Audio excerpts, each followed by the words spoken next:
Channel. Last class में हम economics के बेसिक्स कर रहे थे, जिसमें हमने इकोनॉमी और इकोनॉमिक्स के बारे में पढ़ा था कि इकोनॉमी जो होती है वो एक प्रैक्टिकल फॉर्म है इकोनॉमिक्स की, और जो इकोनॉमिक्स होती है वो एक सब्जेक्ट होती है, थ्योरी होती है जो सारी जगह सेम होती है। और लास्ट क्लास में हमने डिस्कस किया था इंडियन इकोनॉमी के बारे में कि जो इंडिया की इकोनॉमी है वो एक मिक्स्ड इकोनॉमी है।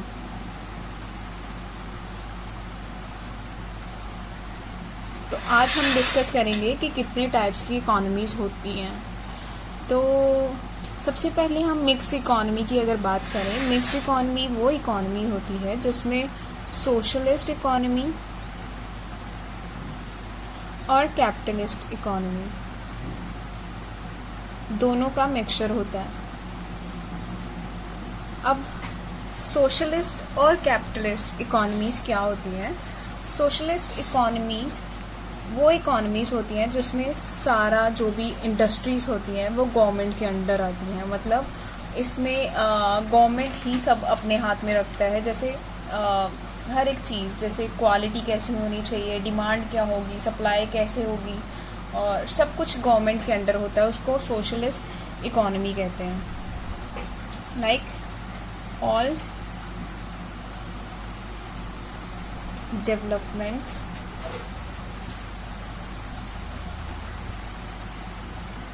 comes under government and aim is to be development of all। Socialist economy में सबसे पहले सारी जो इंडस्ट्रीज होती हैं वो गवर्नमेंट के अंडर होती हैं, और इसमें एक ही मेन मोटिव होता है उनका कि development of all. Capitalist economies कौन सी होती हैं? कैपिटलिस्ट जो इकोनॉमीज होती हैं ये प्रॉफिट के बेस पे होती हैं, कि जिसमें मैक्सिमम प्रॉफिट हो, और जो इंडस्ट्रीज होती हैं वो प्राइवेट ओनर्स के द्वारा मतलब चलाई जाती हैं। इसमें वो वर्क करती हैं, कैपिटलिस्ट इकोनॉमी जो होती है वर्क करती है सबसे पहले क्वालिटी के ऊपर। अब आपने देखा ही होगा, या तो एक हॉस्पिटल की ही बात करें, एक प्राइवेट हॉस्पिटल की बात करें या फिर एक सरकारी हॉस्पिटल की बात करें, तो प्राइवेट हॉस्पिटल की क्वालिटी एज कंपैरिजन टू जो सरकारी हॉस्पिटल होते हैं उनसे बहुत अच्छी होती है। तो कैपिटलिस्ट इकोनॉमी सारी प्राइवेट ओनर्स के द्वारा होती है, तो उसमें कंपटीशन भी ज़्यादा होता है, तो इसलिए क्वालिटी बहुत देखी जाती है। इसलिए जो कैपिटलिस्ट इकोनॉमी होती है वो ज़्यादा वर्क किस पे करती है? क्वालिटी के ऊपर। सेकंड, इनकी डिमांड अगर क्वालिटी ज़्यादा है तो डिमांड भी ज़्यादा होगी, डिमांड ज़्यादा है तो सप्लाई भी ज़्यादा होगी, सप्लाई ज़्यादा होगी तो जॉब्स ज़्यादा होगी, अगर जॉब्स ज़्यादा होंगी तो गवर्नमेंट टैक्स इंक्रीज होगा, गवर्नमेंट टैक्स इंक्रीज होगा तो डेवलपमेंट होगी।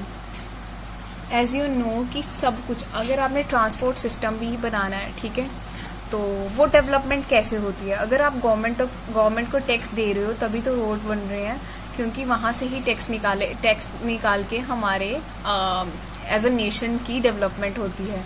तो कैपिटलिस्ट इकोनॉमी किस पे ज़्यादा वर्क करती है? क्वालिटी के ऊपर। क्वालिटी क्योंकि कंपटीशन बहुत इंक्रीज होता है, मार्केट में बहुत सारी अपॉर्चुनिटी कॉस्ट होती हैं, जिसमें अगर जिसकी ज़्यादा क्वालिटी है उसका ज़्यादा प्रॉफिट होता है, इसलिए वो क्वालिटी के ऊपर वर्क करते हैं। क्वालिटी ज़्यादा होगी, डिमांड ज़्यादा होगी, अगर डिमांड ज़्यादा होगी तो सप्लाई ज़्यादा होगी, सप्लाई ज़्यादा होगी तो जॉब फैक्टर ज़्यादा होगा, अगर जॉब ज़्यादा होंगी तो गवर्नमेंट टैक्स इंक्रीजेज होंगे, तो उससे डेवलपमेंट सीधी की सीधी नेशन की होती है।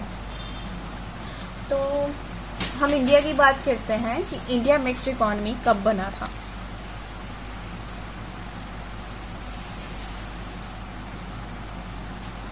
इंडिया की बात करेंगे कि इंडिया मिक्स्ड इकोनॉमी कब बना था। ये एज अ इकोनॉमिक्स अगर आप स्टूडेंट हो तो ये जानना बहुत इम्पोर्टेंट है कि ये कैसे बना था। और सबसे पहले जो मिक्स्ड इकोनॉमी इंडिया बना था, सबसे पहले इंडस्ट्रियल पॉलिसी अनाउंस की गई थी। इंडस्ट्रियल पॉलिसी क्या थी मैं अभी आपको समझाऊंगी। सबसे पहले इंडस्ट्रियल पॉलिसी अनाउंस की थी 1948 की। ये किसके द्वारा अनाउंस की गई थी? अनाउंस्ड बाय, किसके द्वारा अनाउंस की गई थी? डॉक्टर श्यामा प्रसाद मुखर्जी द्वारा।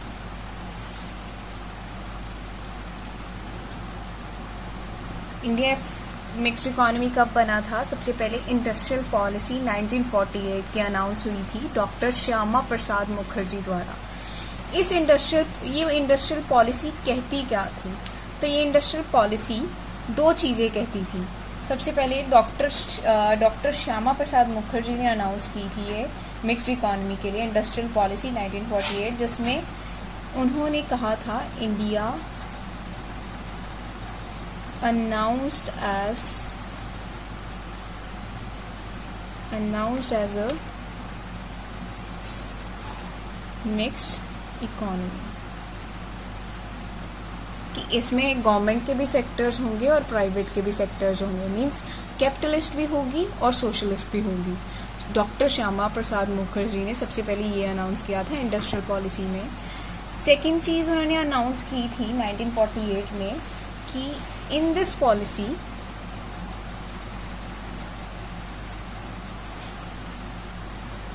India also announced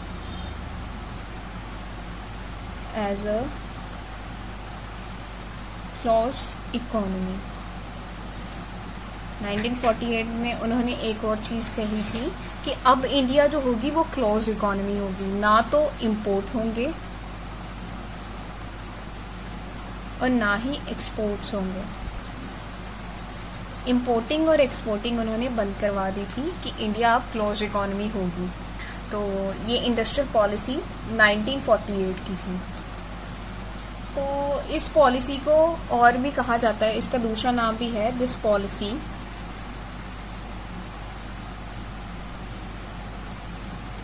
is also known as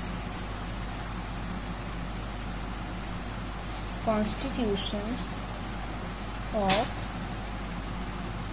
Indian Industrial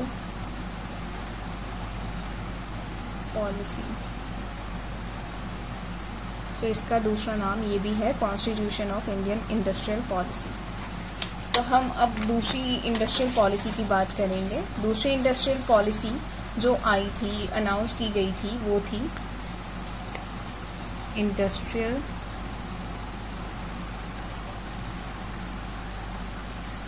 policy 1956। ये दूसरी पॉलिसी थी इंडस्ट्रियल पॉलिसी 1956। ये किसके द्वारा अनाउंस की गई थी? announced by Pandit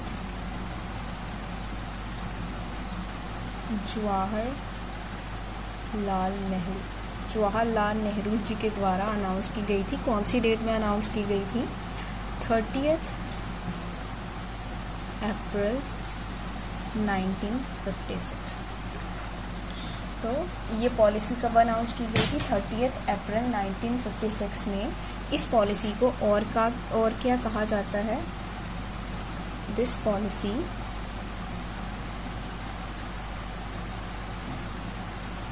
is also known as Magna Carta of Indian industrial policy. उस पॉलिसी को और क्या कहा जाता था? Constitution of Indian industrial policy. और इसको क्या कहा जाता था? Magna Carta of Indian industrial policy. और मैग्ना कार्टा का मतलब ये है बेस पेपर। ये पॉलिसी को एज अ बेस पेपर भी कहा जाता था। तो अब हम टेबल देखते हैं कि इस टेबल में आप देखोगे कि इंडस्ट्रियल पॉलिसी 1956 के बाद 1991 में कैसे चेंज हुई, कौन कौन सी इंडस्ट्री किस किस सेक्टर के अंदर थी। तो ये हम अभी ये पढ़ेंगे।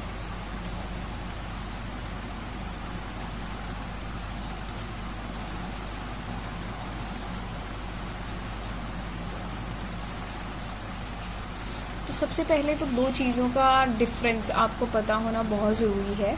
एक तो फर्म क्या होती है और एक इंडस्ट्री क्या होती है। फर्म देखिए, फर्म एक ऐसी चीज़ है जिसमें एक सिंगल कंपनी होती है। फर्म ऐसी फर्म एक सिंगल कंपनी को कहा जाता है। और इंडस्ट्री को क्या जाता है, क्या कहा जाता है, ग्रुप ऑफ कंपनीज को इंडस्ट्री कहा जाता है।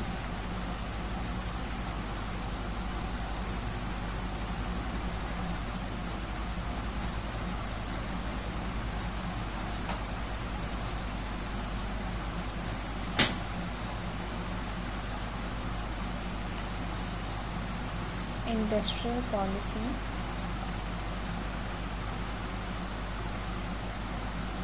Government industry, government plus private industries.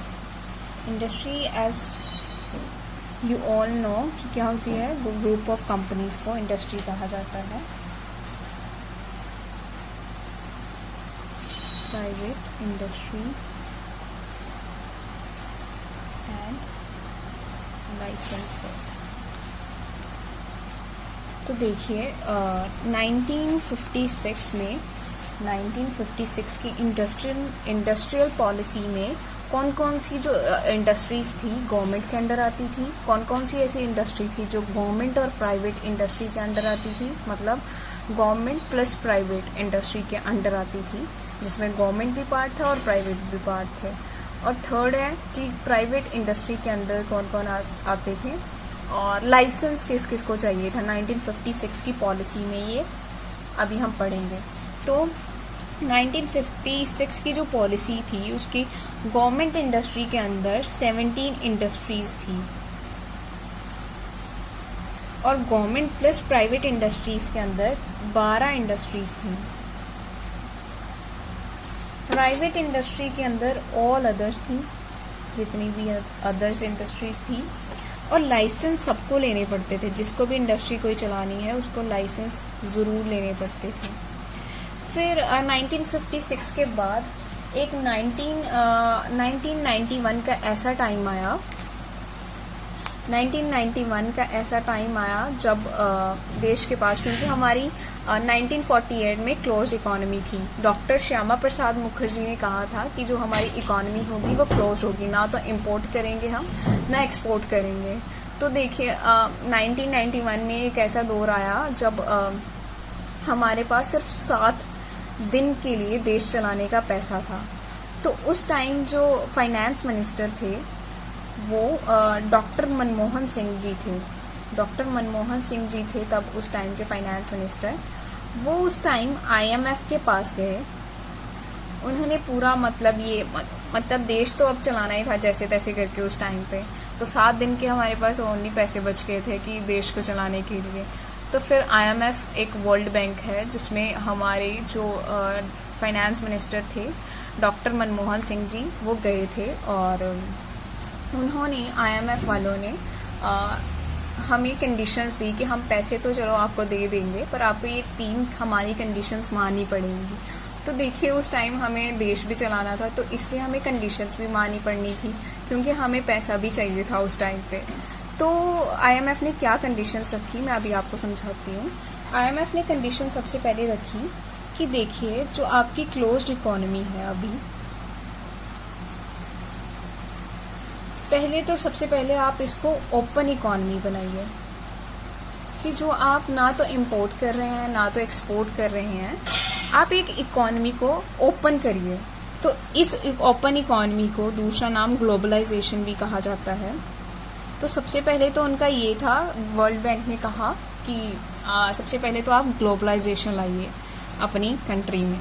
Second उन्होंने बोला कि देखिए आप हर एक इंडस्ट्री को लाइसेंस के लिए कह रहे हो तो जो भी चलाना है उसको लाइसेंस चाहिए। तो सबसे पहले आप जो है प्राइवेटाइजेशन मींस लिबरलाइजेशन करिए कि उनको थोड़ा लिबरल रखिए, उनको थोड़ा इंडस्ट्री चलाने दीजिए। तो लिबरलाइजेशन लाइए मतलब थोड़ी छूट दीजिए उन्हें हर एक चीज़ को चलाने के लिए लाइसेंस की ज़रूरत मतलब ना रखें, कंडीशंस ना रखें उस पर। तो इसलिए उन्होंने लिबरलाइजेशन की सेकंड पॉलिसी दी हमें। फिर थर्ड उन्होंने दिया था कि आप देखिए ज़्यादा जो इंडस्ट्रीज़ हैं वो गवर्नमेंट के अंडर रख रहे हो, प्राइवेट इंडस्ट्री के अंडर नहीं रख रहे। तो मैंने आपको पहले भी बताया था कि जब भी प्राइवेट इंडस्ट्री होती है उसमें ज़्यादा क्वालिटी होती है, उसमें ज़्यादा डेवलपमेंट के चांसेस होते हैं। तो इसलिए तो देश के पास 7 दिनों का पैसा रह चुका था, क्योंकि हमारे मोस्टली गवर्नमेंट के अंडर इंडस्ट्री थी उस टाइम पे। तो वर्ल्ड बैंक ने, IMF ने बोला कि आप सबसे पहले तो प्राइवेटाइजेशन करना शुरू करिए, कि जो जितनी भी ज़्यादा कंपनीज हैं वो प्राइवेट के अंडर भी कीजिए। तो इसको LPG भी कहा जाता है, LPG। तो ये 1991 में किया गया था। 1991 में 4 जुलाई 1991 में LPG पॉलिसी हमने अडॉप्ट की थी, जिसमें कौन कौन सी इंडस्ट्री कहाँ कहाँ थी। 8 इंडस्ट्रीज गवर्नमेंट के अंडर हमने की, और जितनी भी अदर इंडस्ट्रीज थी वो गवर्नमेंट और प्राइवेट के अंडर कर दी गई। और लाइसेंस सिर्फ 18 इंडस्ट्री को लेने के लिए ज़रूरी समझा हमने। और जो आज की पॉलिसी है 2021 की, इसमें जो हमारे पास गवर्नमेंट के अंडर आती है इंडस्ट्रीज, वो 2 इंडस्ट्रीज आती हैं सिर्फ आज के टाइम पे। आज के टाइम पे ज़्यादा प्राइवेटाइजेशन हो चुकी है, तो आज के टाइम पे सिर्फ 2 इंडस्ट्री गवर्नमेंट के अंडर आती है, और जो जितनी भी अदर इंडस्ट्रीज है वो गवर्नमेंट और प्राइवेट के अंडर आती हैं। और लाइसेंस कितना को चाहिए? सिर्फ 5 इंडस्ट्रीज को। अब मैं आपको ये बताऊंगी कि ऐसी कौन सी 2 इंडस्ट्रीज है जो गवर्नमेंट के अंडर आती है, और ऐसी कौन सी 5 इंडस्ट्रीज हैं जिसके लिए लाइसेंस लेने की ज़रूरत होती है।